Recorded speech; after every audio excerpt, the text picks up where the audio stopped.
All right. I think we're about ready to start. Jeremy, would you mind leading us off in prayer?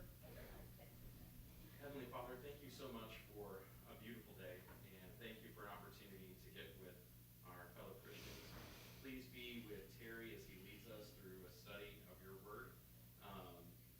Thank you for the creation accounts and the opportunity to know more about how you started everything and the purposes that you had in that. Please be with us and help us to pay attention and apply what we learned. Please be with the other teachers and the other classes that are going on right now. We thank you for everyone who's volunteered to lead those. Bless them and bless the students. We look forward to worshiping you this morning. Thank you for our church family. And in Jesus' name we pray. Amen. Amen. All right. So by way of reviewing, I'm going to skip through several slides here, and here's my present button. There we are. We talked about last week just the audience in which the creation account would have been delivered. And these were people that couldn't read or write. You know, we had a very small subset of people that could. And so there were a number of things that they used, a number of devices that were used to help draw out emphasis so that the audience could remember and that some of the key points would strike home and be particularly relevant to them. One of the things we talked about was the writing style. We talked about how the days paralleled each other, that you had the first 3 days, the creation of light, the separation of waters from the skies and the seas, and then the formation of land. And those was sort of the formation events. And then the next 3 days were filling those three with the various creatures that were to populate that. Or in the case of the light, we have the population of the stars. For the seas and the air or sky, we have the fish and the birds. And then day 6, we have the creeping creatures, mankind, the things that populate the land. So it's an easy way. Instead of having to remember all 7 days, you have 3 and 3. And those come together with the 7th day being the formation or the Sabbath. I'll skip through chiasm. But we also see the use of the number 7 very frequently. And 7, as we discussed, is a memorable number. It's a number of perfection, of completeness. There were 7 days of creation. In Genesis 1:1, it's literally 7 words in Hebrew. And there are several phrases that are used 7 times. And God made, and it was so. And God saw that it was good. These are things in which, the writer, the speaker, I should say, wanted to emphasize these again and again so that the audience would remember these things. And they help the audience really focus in on the perfection of creation, the perfection of what God did. God made this. This wasn't a mistake. This wasn't a creation of several gods working together. This wasn't a bloody battle which resulted in accidental creation. This was a purposeful creation, and God saw that it was good. And I'll skip through some of them. Oh, I can do this. Then we talked about a little bit of wordplay here. One of the things that really comes across is the use of the same sounding word 3 different times. And this occurs specifically when we look at the end of Genesis 2 and end of Genesis 3. We see this Aram, Iram. And again, my Hebrew is terrible, so don't take my pronunciations as fact. But at the end of Genesis chapter 2, Adam and Eve is described as being naked or being bare. And what's being described is a state of innocence. They were before God. There was no sin. They were not clothed. But what's being described is there was nothing there was no guilt. There was no shame. We would say maybe they were childlike or naive. And what happens in chapter 3? Who do they come across? Satan. And Satan is described as a rum, or cunning, or crafty. So you have this husband and wife, this man and woman. They were naive, and they come across this crafty servant. And how does he appeal to Eve? To be wise, to be like God, to know good and evil. He's tempting them with knowledge. But when we look at the book of Genesis, verse 4, chapter 1, and verse 10, and verse 12, and verse 18, how is creation described over and over again? It was good. Did man have knowledge of good? Absolutely. So what is he really tempting her with? Evil. Wise. Wisdom based off of something that would harm you. And this is how Satan is being depicted from the beginning. Tempting us with that little fruit to know more, to be smarter, to do more, to think that we're going to be better. But in reality, it's something that will harm us. And after she takes this fruit and gives it to her husband, Adam and Eve is then described as being naked or bare. And this is a different word than what was used at the end of chapter 2. This is used several times in the Old Testament, and it's described as captives being carried away into slavery, to being exposed, to being helpless. And that's something that I think would be very memorable to the Israelites. It's this homophone. You guys remember the example I gave last week? Something about you. Apparently not. Yeah. She rode the roads to Rhode Island. Yeah. You know, it's something that, if you hear it enough, I guess, more than once, it's something that, starts to be a little memorable. And so you have this idea that mankind was in this good relationship. They were naive, but they were pure before God. And they succumbed to this crafty evil, this temptation. And as a result, they were left bare. They were left exposed and in a state of helplessness.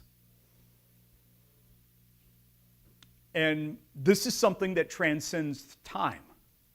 Because how often are we tempted with more knowledge, to know more, to do more, to search for more answers in our life? That's what everybody's looking for, right? More answers. How do I be better? You go to the self-help section in any library.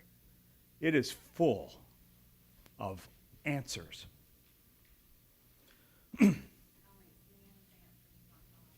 Yeah.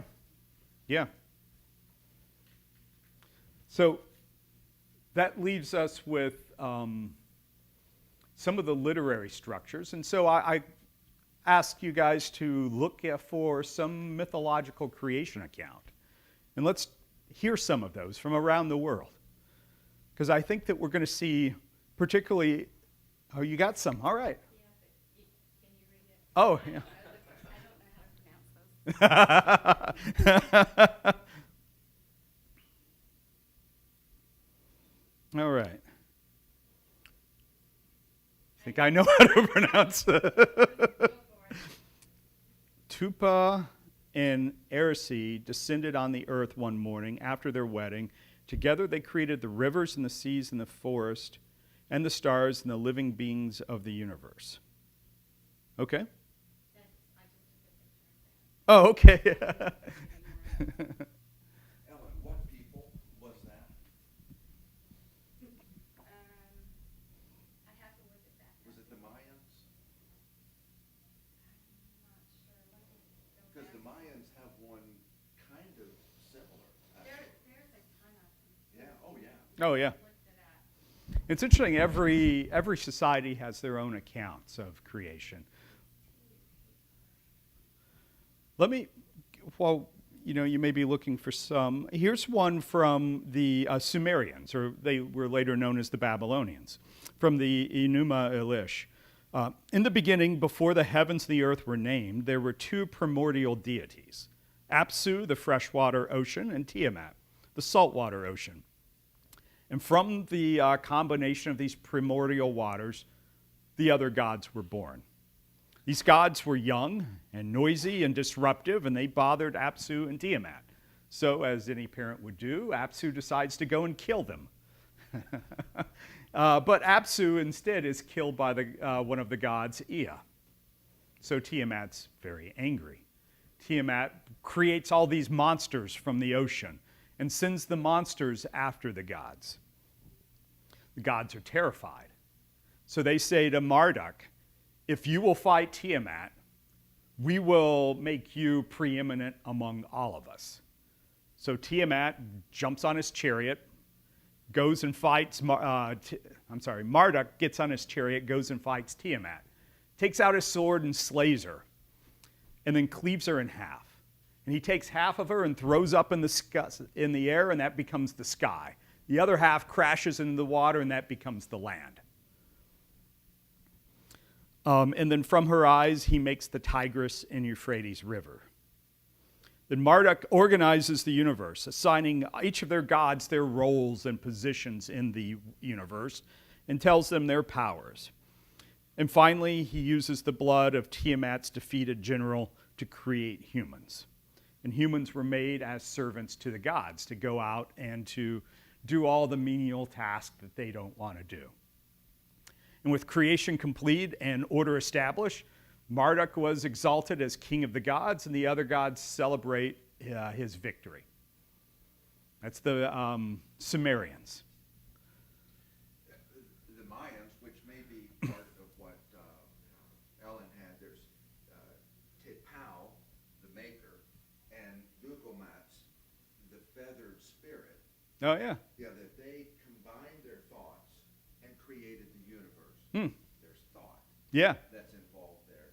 Then the creation of man is wild. Yeah. 3 attempts. Three. The first one was that they wet clay. What? Okay. And that one crumbled, didn't work. The next one was wood. That one didn't work. And the third was out of maize dough. Huh.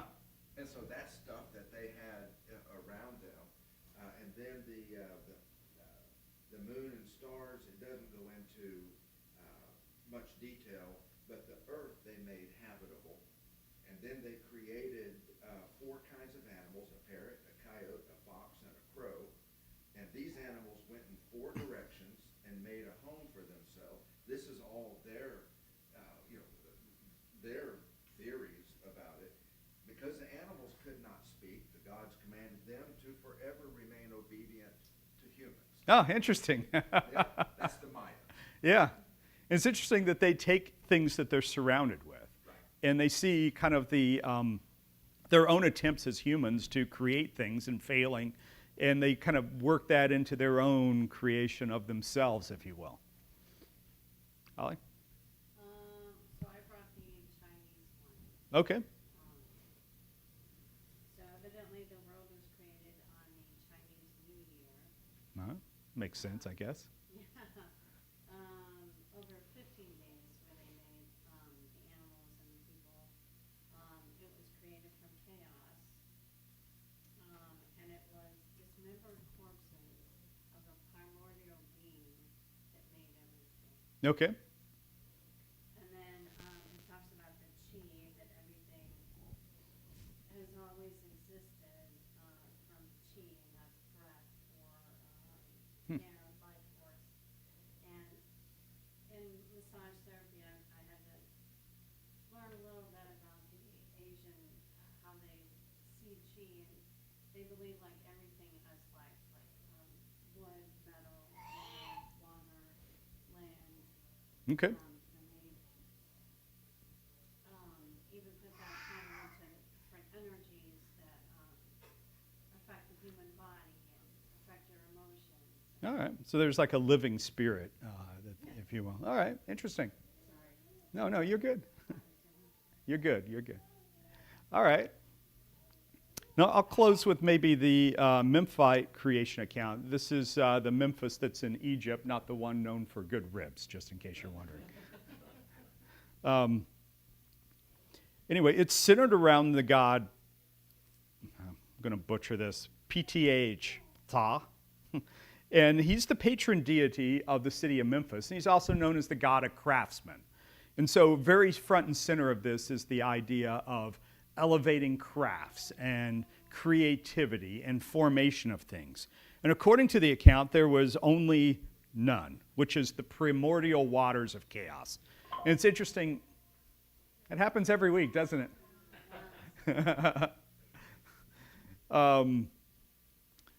But it's interesting that we've seen in a lot of these accounts that there's this primordial water, there's this void, this chaos.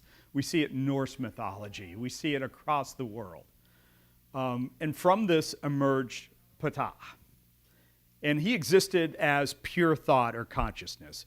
And within his heart or his mind, he conceived of this idea of a world.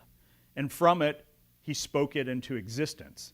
And the text says, there came into being as the heart, and there came into being as the tongue is something in the form of a tomb. This suggests that Atum, which is the second god now, was created by just this conscious thought from this first god. And he became the creator being of all the other things that we see to follow. But we see time and time again, Ptah basically thinks something into existence, except for man. He takes the clay from man, takes it to a potter's wheel, and then he forms man. And that becomes what human beings are. And we see humans have the role of going out, populating the earth, and then using their creativity to create more things, to build things. So that's how they designate the role of man. Just quickly, you can kind of see through, and I'll skip actually to the next slide here, that all of these kind of fall into some common groupings. You see this earth divider where we see something, the earth is cleaved in two. Several of them reference a cosmic egg in which the world is hatched from. In several of these we see, like the Ymir, that the world is created from parts of a body. We saw that in the Chinese mythology. We see that in the use of Tiamat's body cleaved in two. In the Egyptian, we saw the emergence from some primordial state into something else. So let me start with this, is what is a myth? And we talked about this, I think, a couple weeks ago. A lot of times we think of them as fanciful stories, and they may have no bearing on truth or not. But really, they're just a story designed to reveal a fundamental underlying truth. We talked a little bit about George Washington. I got my presidents confused. How about that? George Washington. George Washington is a historical person. We know who he is. But what are some things that we think about when we think of George Washington? He was tall? Yeah. Wooden teeth, yeah. There we go. Very honest. It's the father of our nation, right?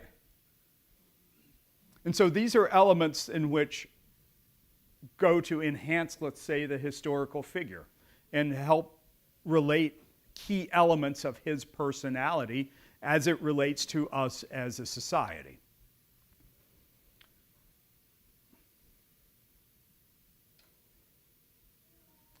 All right.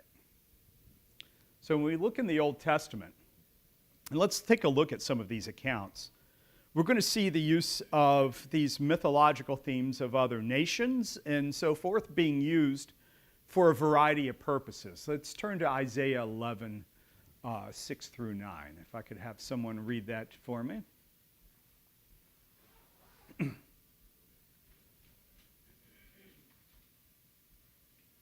wolf also shall dwell with the lamb, the leopard shall lie down with the young goat, and the with the young lion and the fatling together, and a little child shall lead them. The cow and the bear shall graze, their young ones shall lie down together, and the lion shall eat straw like the ox. The nursing child shall play by the cobra's hole, and the weaned child shall put his hand in the viper's den. They shall not hurt nor destroy in all my holy mountain, for the earth shall be full of the knowledge of the Lord as the waters cover the sea. Very good. So what's being described here is a time of peace, right? And it's using this language that's figurative in a way to help describe in ways that people will easily relate to that there's going to be safety. And you know, the idea of being able to have a child in front of a cobra's hole, I mean, what does that kind of convey to you? Peace, yeah. Ultimate protection. And then Isaiah 14, 12 through 21.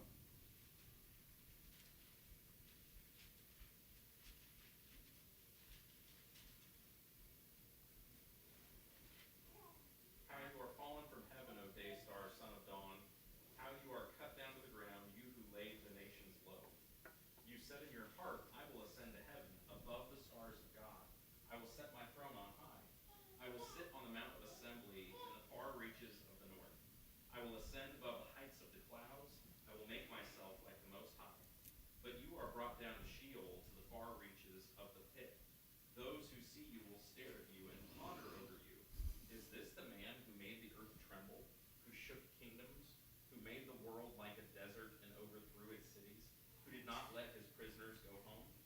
All the kings of the nations lie in glory, each in his own tomb. But you are cast out away from your grave like a low branch, clothed with the slain, those pierced by the sword, who go down to the stones of the pit, like a dead body trampled underfoot. You will not be joined with them in burial, because you have destroyed your land. You have slain your people. May the offspring of evildoers never more be named. Prepare slaughter for his sons because of the guilt of their fathers, lest they rise and possess the earth and fill the face of the world with cities. All right. And so there are those that say this refers to Satan. I'm not going to say that. There's no evidence one way or the other. But what is being described here?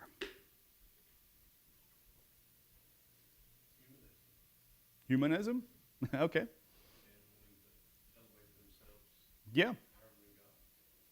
And what is being described? What's happening as a result? Yeah. How many times do we see this same element, this same story portrayed in the Bible time and time again? You think of some examples? Nebuchadnezzar, okay. Babylon, yeah. I was thinking of the Tower of Babel, but yeah. Babylon, yeah. In fact, there's some theories and some commentary that says this is the king of Babylon that this is talking about, or the light bearer. Yeah. That's Lucifer, as a Yeah. translated the light bearer. Yeah. So it's a prophecy. Yeah. And then it's Exodus 4, 24 through 26. And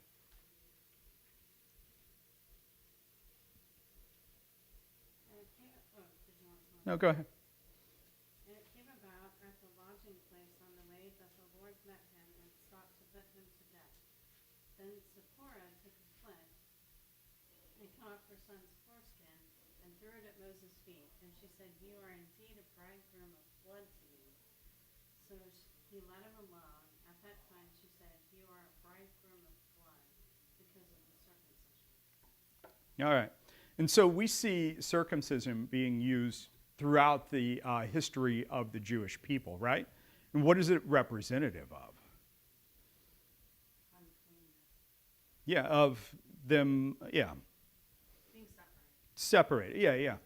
And so we see this time and time again. It's a representation for them, a reminder of them of who they are as a people. And it goes all the way back to where? Abraham. Hmm? Abraham. Oh, yeah. And then, in fact, I'll illustrate this next point a little better. So why do we see mythology used throughout the world? Well, to give meaning to the world around them. There are things in which each culture sees and represents. In the Norse mythology, we see the world covered by this destructive ice. And from this ice, land is formed and man is formed as part of this battle between the world, between this chaos and the fight for structure and order.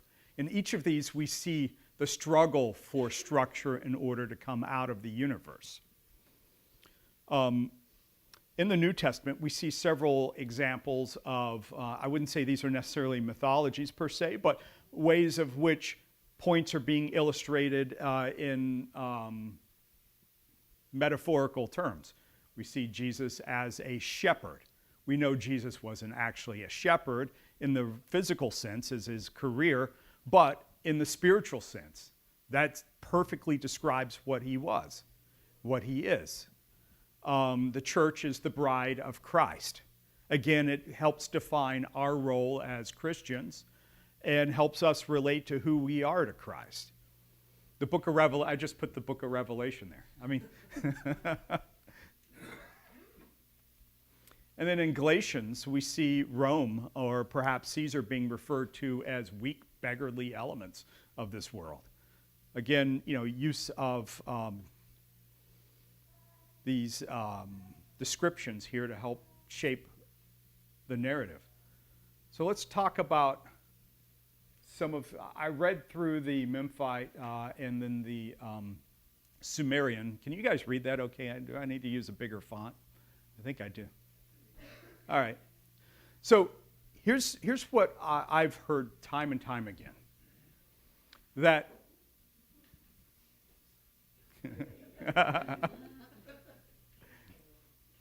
that you listen to the Sumerian mythology or the Memphite mythology, and there are a lot of parallels. You have the world being created by spoken word. You have mankind being formed from clay. You have a universe in a chaotic primordial state, and from that emerges life. You have this defined sequence of events that are very orderly and structured, and out of water comes land. Light is created, and then humanity is created by these gods. Then you have the stars in the skies being assigned and given purposes and roles. And then after all this is done, there's some sort of rest or celebratory event. Then humanity is given a role and a purpose as part of all this. On the surface, people will say, these all predate the Israelite account. So clearly, the Bible took all these elements and just sort of made it their own and sort of reshaped all this. What do you think? What do you see? I don't see that as being the necessary explanation. Okay. God's account is given to Moses at a later time, true. Mm-hmm. But that would change the fact that those events happened earlier, were revealed to Moses. Yeah. And the people that came from Adam and Eve, they knew some of these things. Yeah. And the telling and retelling and retelling, and Yeah. soon they're going their own separate ways, although they have common elements. Yeah. Oh, that's good. So until Moses hasn't recorded the history of the creation up to Israel being a nation was oral history. It was passed down like a lot of ancient Near Eastern cultures, which is why you get these verbal things going on that make it easy to remember. So you get the sevens going on and words that sound Yes. right? And then you have to remember, too, that according to Genesis, you get to chapter 6, and there's this global event that reduces humanity down to one family again, and so history has to be passed on from that family forward. So you're going, if that's true, if the biblical account is true, then you're going to have these cultures that have similar starting points at creation and then post-flood, and you would expect similarities. Yes. Common details, but over time you're going to start to get some variety in the details. Yeah. So just because there's similarities doesn't mean that the Hebrews stole from it. It means that Yeah. there's a kernel of truth in all of them. You've got to decide which one is the closest to the original. Yeah. And yeah, I agree with that. And we talked about this briefly. I just think. The use of an eagle. What does that mean here for us? Freedom. Freedom. That's what I put, strength and freedom. But if we look at our neighbors to the south, did they steal from us? Did we steal from them? That's not the point, is it? We both can look at some elements of the world around us. And remember how we talked about creation revealing God?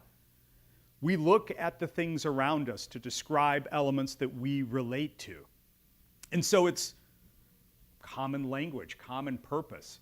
And when we look at these creation accounts, they're a very similar people coming from same backgrounds, same experiences of life. Holly? It kind of reminds me of, like, when there's a rumor that's started, and there's a whole bunch of rumors, and then the source of the rumor says, let me tell you what really happened. Okay. Yeah. That's what it makes me think of. Yeah. And let's start looking at some of the purposes. So there's commonality of language. But I think as we start to dig into the account of creation and start to look at how some of these other things happen, we're going to see some differences that come out in Genesis.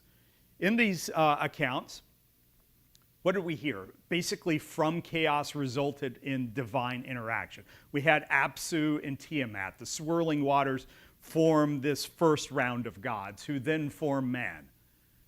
What do we see in Genesis? God initiated the chaos. One divine being speaks it into existence. And it's an intentional act of creation, to your point. And the source, we went from this created creator, whether that's Atum or Ptah or Tiamat or whatever, or Ea, to this being that's existed at all times, who then forms through his will everything. Time in most of these are cyclical. There's this ever-evolving cycle, and that's very easy for people to relate to, because if you look at the years, the seasons, the weather, things like that, it's all cyclical. But in Genesis, you have a defined beginning. In the beginning, God created the heavens and the earth. We see a very beginning to that. And from that, there are cycles that are being talked about. Excuse me. How does this come about? Again, we see the divine conflict, or this emergence of two sources coming together to create something. Again, God spoke this into being. Was there a struggle when God created the heavens and the earth? Was it an accident? Was it some cosmic egg that formed from God, and from that just something happened? Each and every day is being described as being good, as being part of what God planned from the very beginning. Mankind. The Babylonians described man as being formed from the blood of gods. Norse mythology, very similar. Mankind, in several of these, is described as a nuisance, as something that's just given tasks to do in order to make it life easier for the gods. How is man being described in Genesis? In God's image. He wanted to create God, or man. Yeah. Even in the Memphite creation account, where Ptah formed man out of clay on this wheel, it was this intellectual exercise of creation, of trying to bring something about, not for the purpose of being the best, but for the purpose of being this lesser creator being. Genesis describes man as the best that creation has, as preeminent over all things, and of being in God's image. And we look at the stars. In most of these creation accounts, the stars are gods, and they're assigned purpose. We have the sun god Ra in Egyptian mythology. We see Marduk riding the sun. Time and time again, stars and the sun are depicted as deities. But in Genesis, they're just something else that God has put up there and given purpose to. And the earth and the sea, again, purpose and order, will of God form these into being. And the idea of chaos, the deep we see in Genesis, again, created thing. In Babylonian mythology, it's this evil sea creature that's given divine cosmic powers to destroy the gods. In Tannin, very similar thing. In Genesis, we just see all the creatures of the sea are all lumped together as just other beings that are there.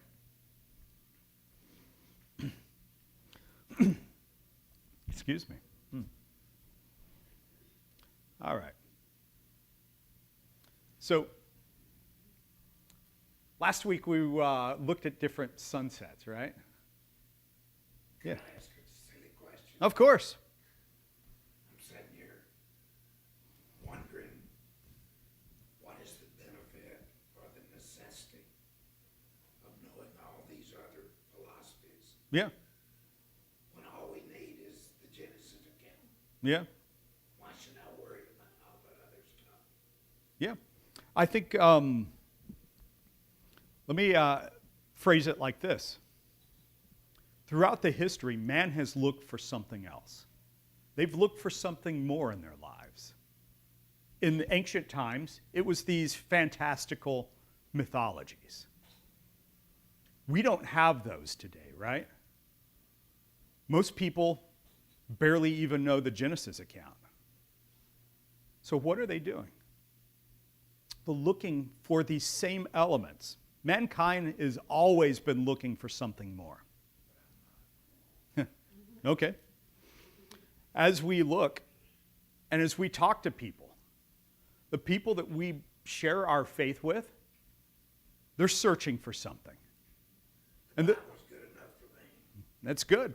But this ties in with the give a defense that we talked about as well. I can give a defense without knowing these things. But you have to know where they are, and how they think, following different myths. Hey, Terry. Yeah. So the secular world is going to look at the creation account and lump it into all of the rest of these. Yeah, They're sure. going to say Genesis 1 through 3 is just like the Babylonian, the Sumerian, whatever. It's just one of many. It's not special, Yeah. right? And we're saying it's similar, and there's a reason it has similarities, but the Genesis account is unique. So for us to be able to point that out to other people, we need to acknowledge there are similarities. So what are the points that are similar? But we have to be able to say what you did on that last chart. This is what makes it unique. It is not just another myth like everyone else says. I think that's spot on. And what I want to kind of, let's see how much, that's worked out. What I'd like us to do, and this gets into, now tying this to make it more relevant, I think, to us, is there's this idea of a mind map or just an outline. When we look at the account of creation, there are some very core things that we see in the story. Let's just take one element here. I took God the Creator because that's something that I think really is front and center of the account of Genesis. Take one theme, one element of the creation account, and take it through the entire Bible. Start with the book of Genesis and see how God the Creator is mentioned time and time again. Then go through the books of wisdom and poetry. Go through the prophets. Go through the New Testament, the Gospels, the epistles, and see how that is being used. Because this creation account sets the foundation of the rest of the Bible. Everything up from Genesis points ultimately to the cross. Every act points to the cross. And then we have the cross. We see Jesus' death. And then everything after Pentecost points back to the cross. And it's this separation from God and man from each other that we see set up from the very foundation.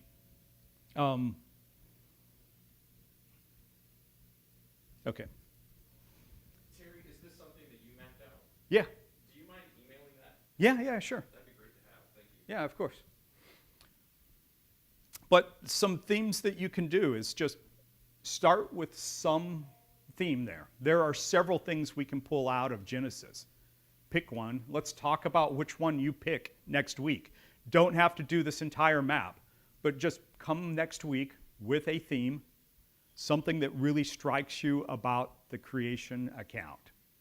And let's just find some examples just in the book of Genesis where that is repeated a few times. Make sense? All right. And let me just pause there. Any other questions? I know we covered a lot.